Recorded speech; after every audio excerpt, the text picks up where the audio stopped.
Hello everyone, this is Qualbert, and I've been looking forward to this moment for a long time now. This is me playing my favorite game of all time, Ōkami. Specifically, Ōkami HD on the PS3. I believe it is the best version of the game. The most beautiful version of the game, without a doubt. So, let's get stuck into it. The screen size, oh, it's fine. It's beautiful. Now, for those of you who haven't played Ōkami, you're in for one hell of a wild ride. This is a game completely influenced by Japanese folklore. It's a very unique game, and it's absolutely amazing. I can't say any more about it. You'll just have to see for yourself. It's very plot heavy too, so I won't detract too much from the story. Actually, the story by the one and only Hideki Kamiya of Platinum Games, who did this. He is the director for Bayonetta, so he's one of my favourite game designers. Just take a moment to appreciate the weird sounds of the voiceover. This game doesn't have voice acting. It has what I would call Banjo-Kazooie voice acting, but it actually suits quite well.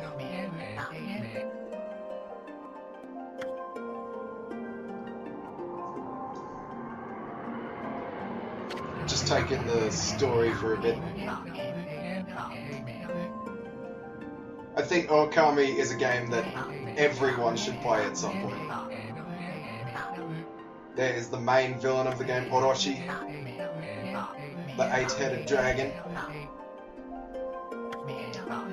This young maiden being taken, this is a recurring theme within the game.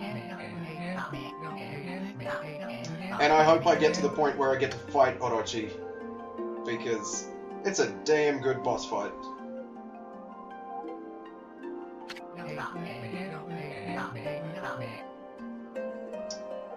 It is a bit slow to start, so this first episode, I predict, is just going to be talking and cutscenes and very little gameplay. But I'm still going to sit through it because I love the story for this game.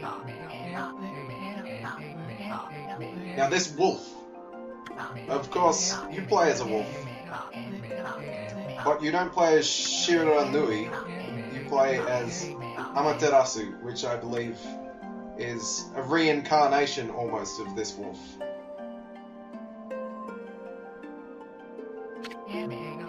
And this wolf takes down the eight-headed snake, saves the village, etc. And 100 years later it happens all again!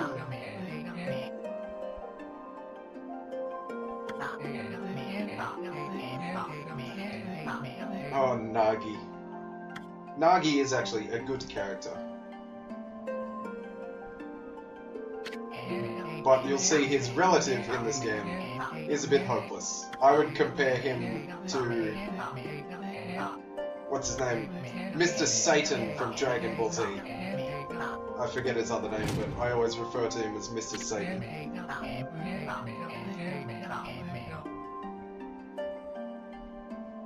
Bam! Oh. Now this, of course, is referring to Izanagi and Izanami, the gods of Japanese folklore. To be honest, I don't have much of a background in it, so I'm not too knowledgeable in it all. A lot of my knowledge of it has come from this game. But this game has its own interpretations. But they do stay true to folklore for the most part.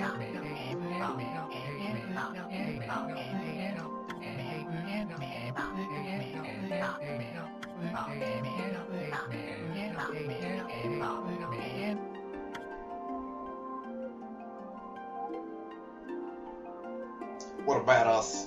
Just taking on 8 dragon heads like that.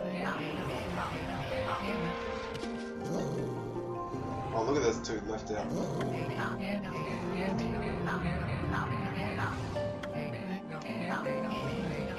Of course, a wolf wins against dragons. There's no question.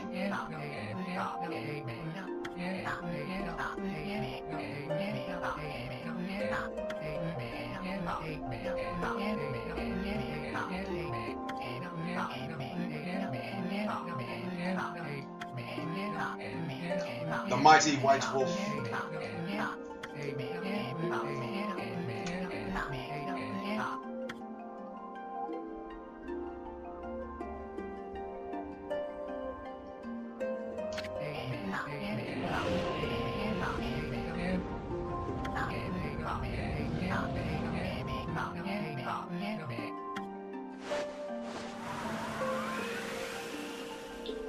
This opening cutscene is a little bit long-winded. We'll get through it though. If you're not awfully interested in the cutscene, I mean, you can skip ahead, but you've been missing out on some key plot. How are you gonna know what happened to Orochi, huh? How are you gonna know that a wolf can sprout trees? That is one of the basic abilities you get in this game. I never used it. I didn't really see much point in it.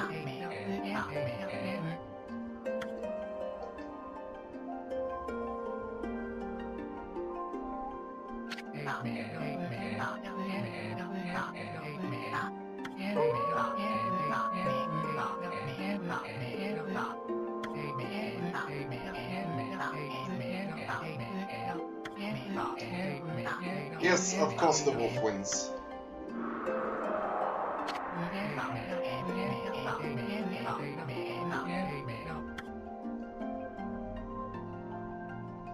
Whoa, look at the detail on those clouds. This game is sort of modelled around paintings, I suppose. Watercolour and sort of woodblock paintings is what a lot of the game looks like. And it works very well. This is still, to date, the best looking game I've ever seen. That was pretty loud. The golden sword.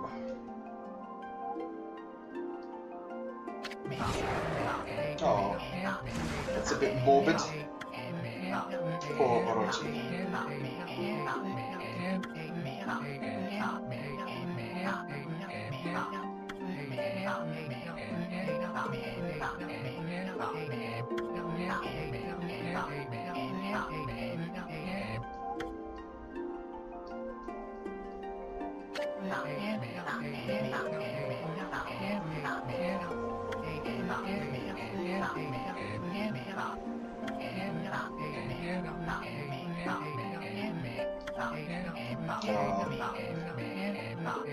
And then it turned to stone.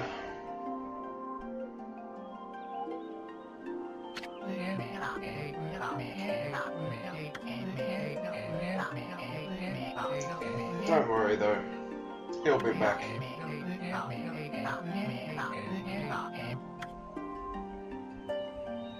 And there's the shrine that starts the very game.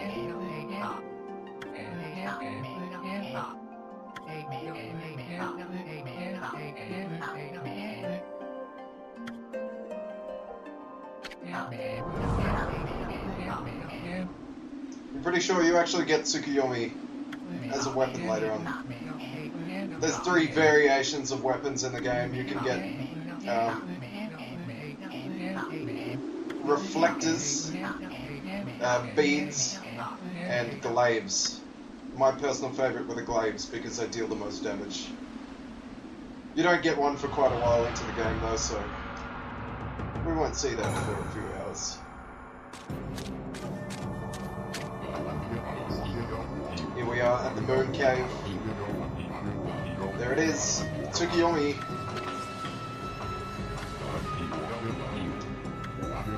And this is silly Mr. Satan coming to take the sword.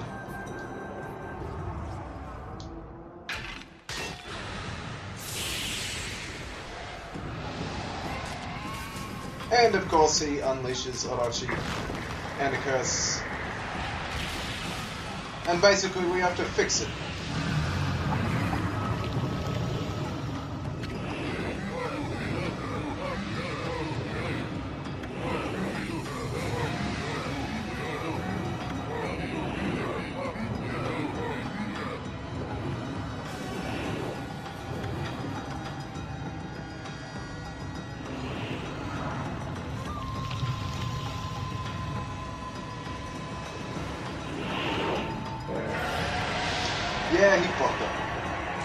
big time.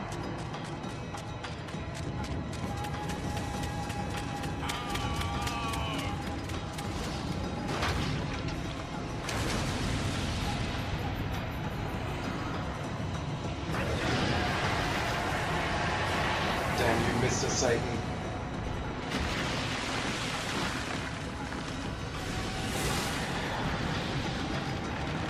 Oh no, the battery's low. Let me just grab a USB here. Where is that plugged into?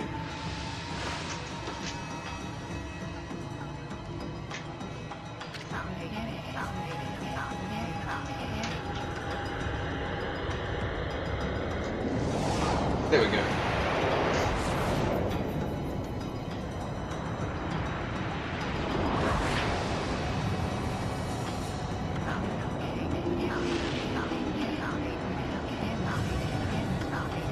And here we are.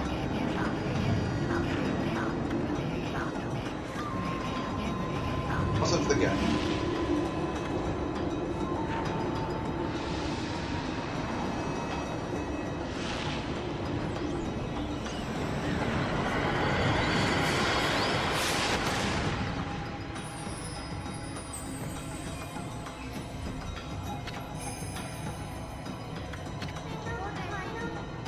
Look at that peach. Bots. You'll see in a moment.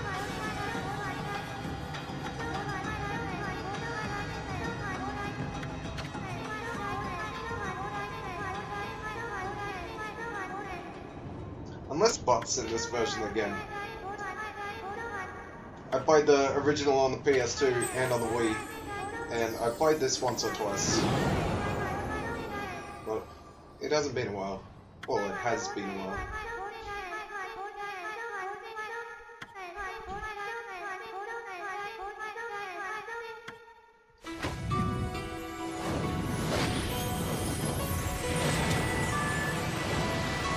And we're back.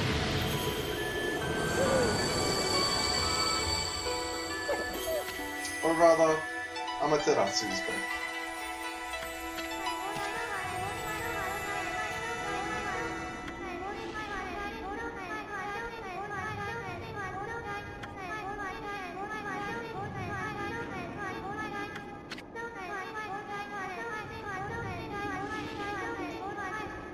Now the interesting thing about this game is you play as a wolf, and obviously wolves can't talk. So this is a bit of a natural way to have a silent protagonist. Instead of you talking, you have a little companion known as Isun. But basically all you can do is make noises and you can bark, and people interpret that.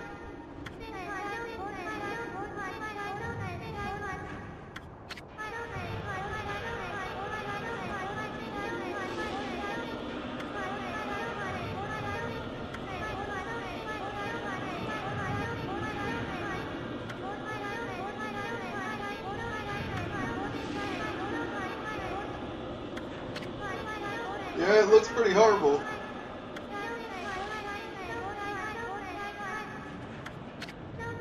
Here he is, the pint-sized artist. He's an absolute pervert as well.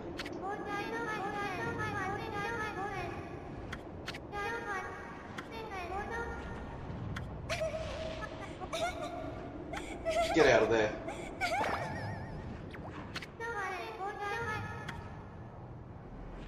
Here is the companion, little Isun. I love his theme. Such a good song.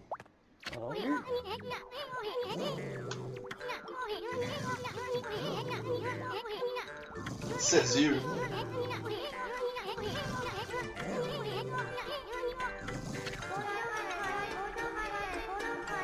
God, this song sounds absolutely amazing through these headphones.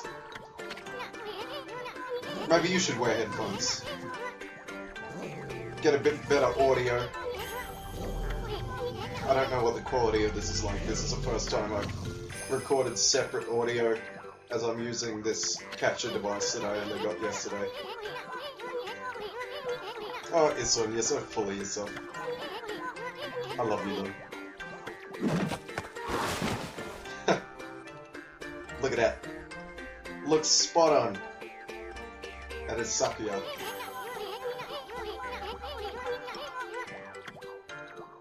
He's a pretty good artist though. Oh.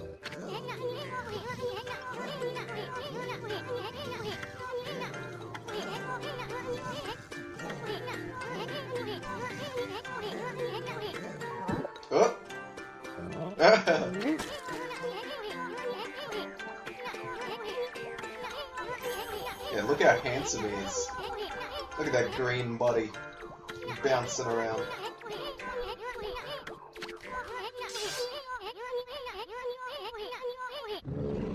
It's literally just a toothpick.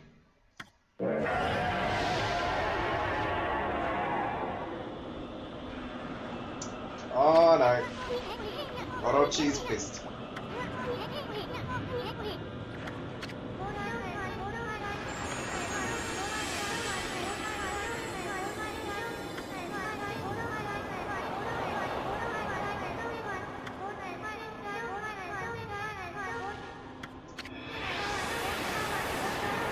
Now this basically leads into the tutorial of the game, but it works pretty well.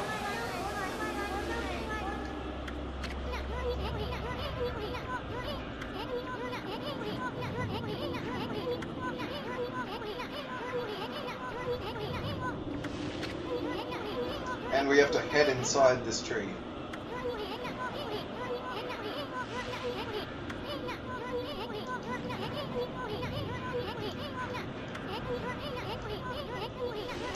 That's right, this one. I think we'll spend this episode getting this ability to cut, and then we'll cut down this peach into the tree. Here we are.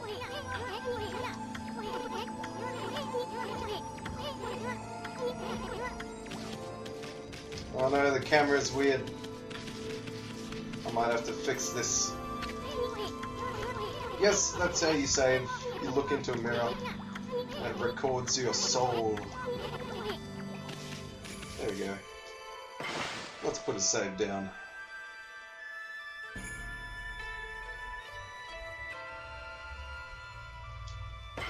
I was about halfway through the game, but then my previous PS3 died. Sadly.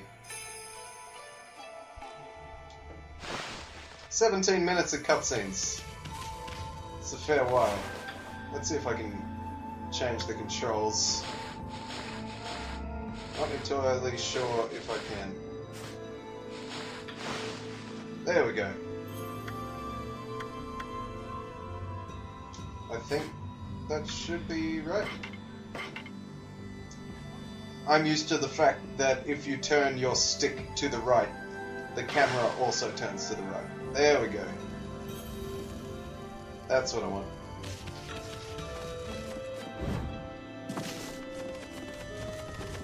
Oh, stop interrupting me, Issa. I know how to play this. I played it before. And you can headbutt things and pick up yen. That, of course, is the currency of the game. Obviously. I know you can do wall jumps. Thank you, Isum. You're so helpful.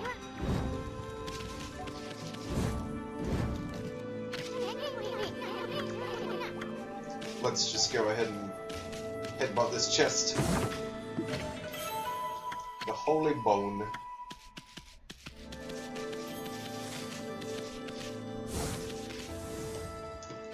Oh no, a broken bridge. Whatever shall we do?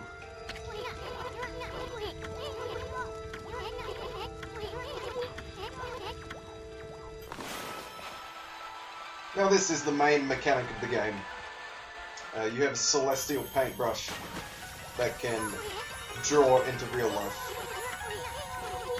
And over the course of the game you learn 13 different techniques. Each with like a sort of subset of techniques. They're a bit like I'd say items you might find in Zelda. But instead of items in this game, you get brush techniques. People always seem to compare this game to Zelda or Twilight Princess. I'd say it's completely different. Yes, it's got an overworld, it's got dungeons, but apart from that, I really don't see too many similarities.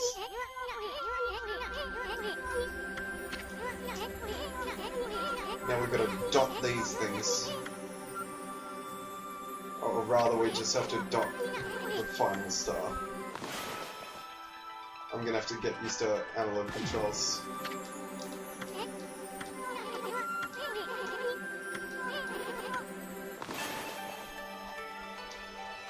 There we go. Look at that beautiful dragon.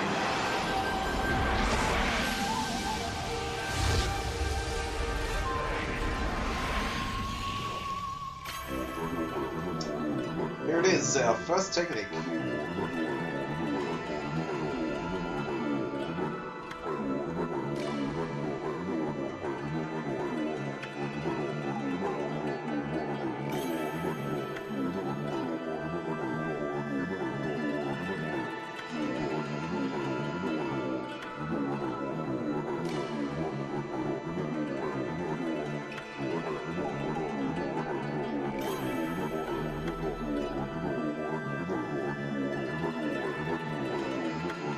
Yes, I know the story, just give me the technique, please.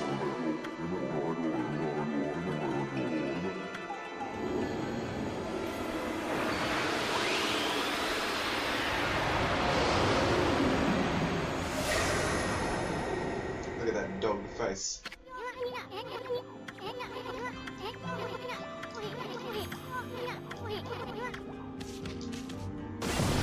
Let's just headbutt a few pots for good measure. Oh, look at that trophy. For doing absolutely nothing.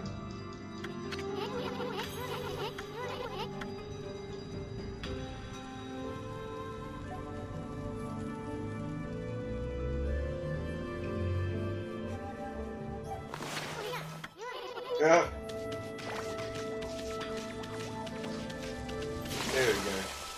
Let's fix up this river, shall we?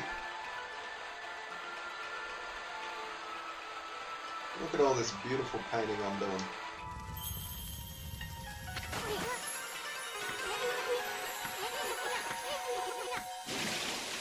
It was me.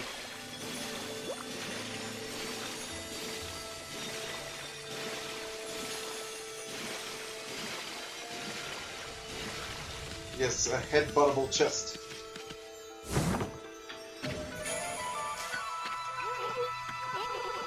Ah, this thing's good. An extra life if I die, but I have to eat enough food.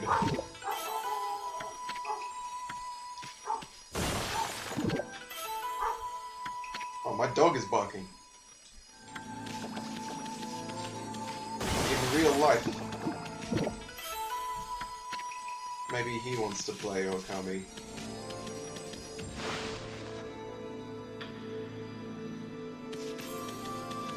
I like this section. It's a nice little path you can just run along. It's probably one of my favorite things about this game is just running. It seems pretty stupid, but it's just sort of simple and relaxing. Plus you leave a nice trail of flowers behind you.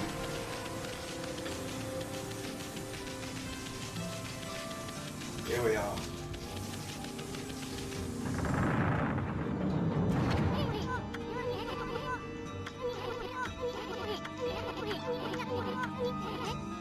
Yes! What do you know, we're gonna restore the sword.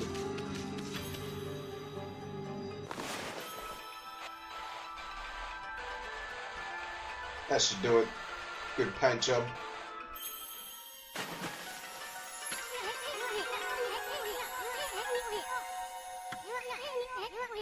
How did I get so good?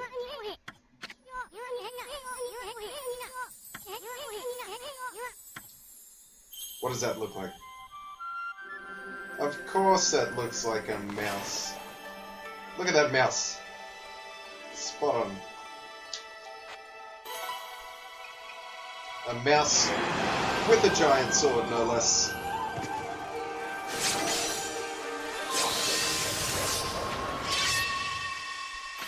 Look at it. It's got such a cute little voice.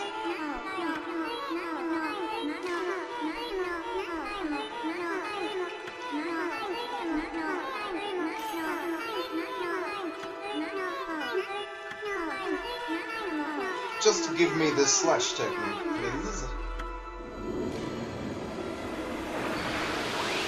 Wait, was that a mouse or a rabbit? I love that face. It's just so blank.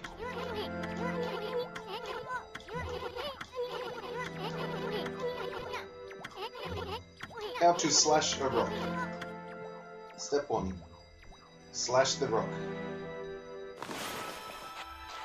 Like that.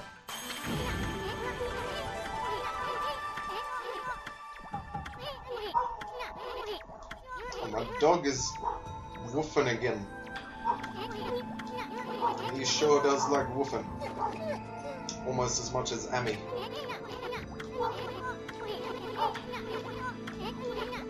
Yeah, let's go back and cut that peach that took hundreds of years to grow. Look, another trophy for doing crap all. It's so easy.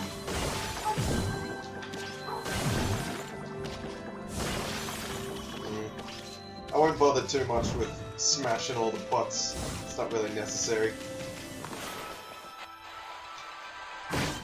Look at that. And I won't bother either with collecting absolutely everything in this either. Our first fight. There's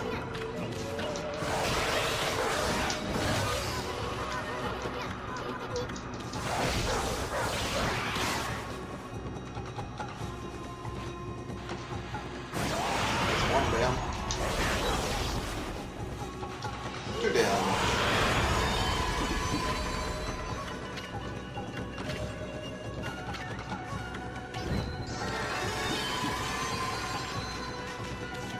Aw, not perfect. Look at that spin.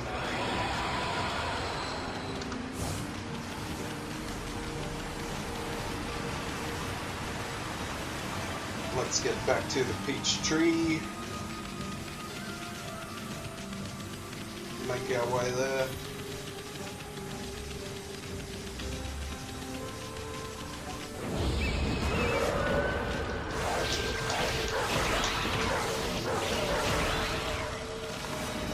Let's see if we can get the right angle to get both of them.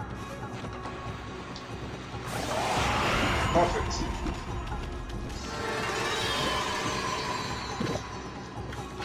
Delicious ginseng.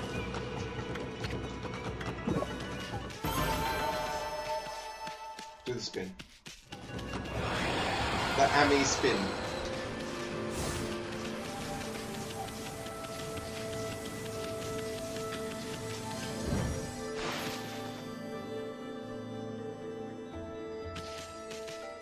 Back across the river.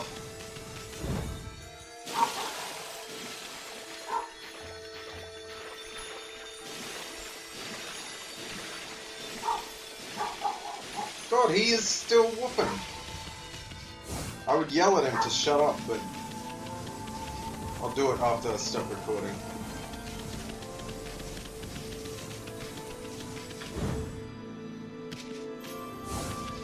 Taking shortcuts, yo. There are a couple of races in this game, actually. They're pretty fun.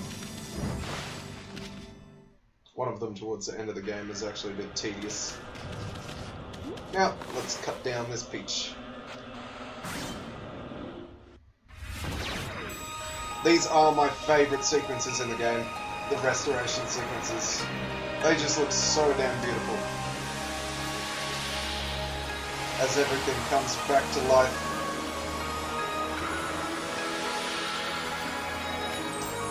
And here's our starting point. This is Kamiki Village. The one and only.